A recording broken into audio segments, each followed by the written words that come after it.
The dreamers are the saviors of the world. As the visible world is sustained by the invisible, so men, through all their trials and sins and sordid vocations, are nourished by the beautiful visions of their solitary dreamers. Humanity cannot forget its dreamers. It cannot let their ideals fade and die. It lives in them.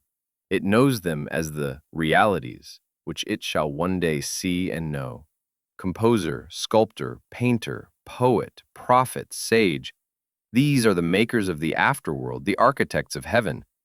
The world is beautiful because they have lived. Without them, laboring humanity would perish. He who cherishes a beautiful vision, a lofty ideal in his heart, will one day realize it. Columbus cherished a vision of another world, and he discovered it. Copernicus fostered the vision of a multiplicity of worlds and a wider universe, and he revealed it. Buddha beheld the vision of a spiritual world of stainless beauty and perfect peace, and he entered into it. Cherish your visions. Cherish your ideals. Cherish the music that stirs in your heart, the beauty that forms in your mind, the loveliness that drapes your purest thoughts. For out of them will grow all delightful conditions, all heavenly environment. Of these, if you but remain true to them, your world will at last be built. To desire is to obtain. To aspire is to achieve. Shall man's basest desires receive the fullest measure of gratification, and his purest aspirations starve for lack of sustenance? Such is not the law. Such a condition of things can never obtain. Ask and receive. Dream lofty dreams, and as you dream, so shall you become. Your vision is the promise of what you shall one day be. Your ideal is the prophecy of what you shall at last unveil. The greatest achievement was at first and for a time a dream. The oak sleeps in the acorn. The bird waits in the egg. And in the highest vision of the soul, a waking angel stirs. Dreams are the seedlings of realities. Your circumstances may be uncongenial, but they shall not long remain so if you but perceive an ideal and strive to reach it. You cannot travel within and stand still without. Here's a youth, hard-pressed by poverty and labor, confined long hours in an unhealthy workshop, unschooled and lacking all the arts of refinement. But he dreams of better things. He thinks of intelligence, of refinement, of grace and beauty. He conceives of, mentally builds up, an ideal condition of life. The vision of a wider liberty and a larger scope takes possession of him. Unrest urges him to action, and he utilizes all his spare time and means, small though they are, to the development of his latent powers and resources. Very soon, so altered has his mind become that the workshop can no longer hold him. It has become so out of harmony with his mentality that it falls out of his life as a garment is cast aside, and with the growth of opportunities which fit the scope of his expanding powers, he passes out of it forever.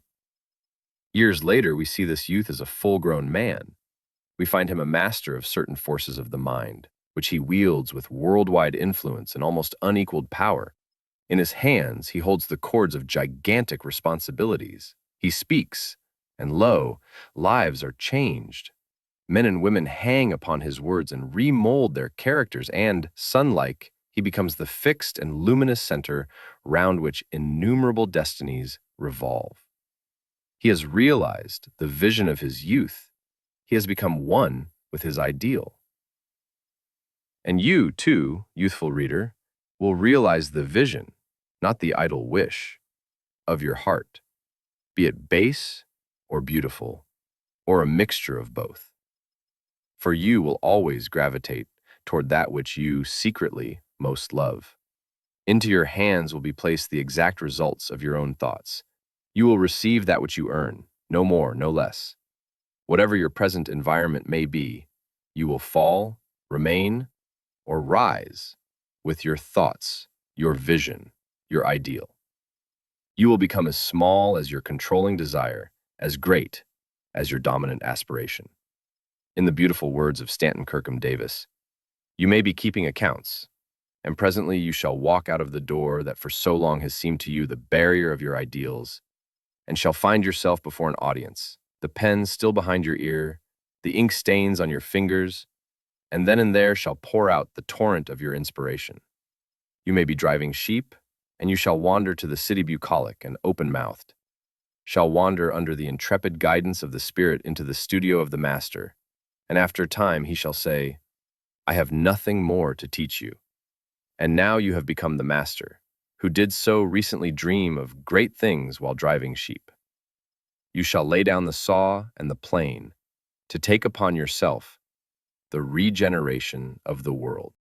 The thoughtless, the ignorant, and the indolent, seeing only the apparent effects of things and not the things themselves, talk of luck, of fortune and chance. Seeing a man grow rich, they say, how lucky he is.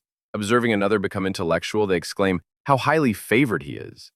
And noting the saintly character and wide influence of another, they remark, how chance aids him at every turn. They do not see the trials and failures and struggles which these men have voluntarily encountered in order to gain their experience, have no knowledge of the sacrifices they have made, of the undaunted efforts they have put forth, of the faith they have exercised, that they might overcome the apparently insurmountable and realize the vision of their heart. They do not know the darkness and the heartaches.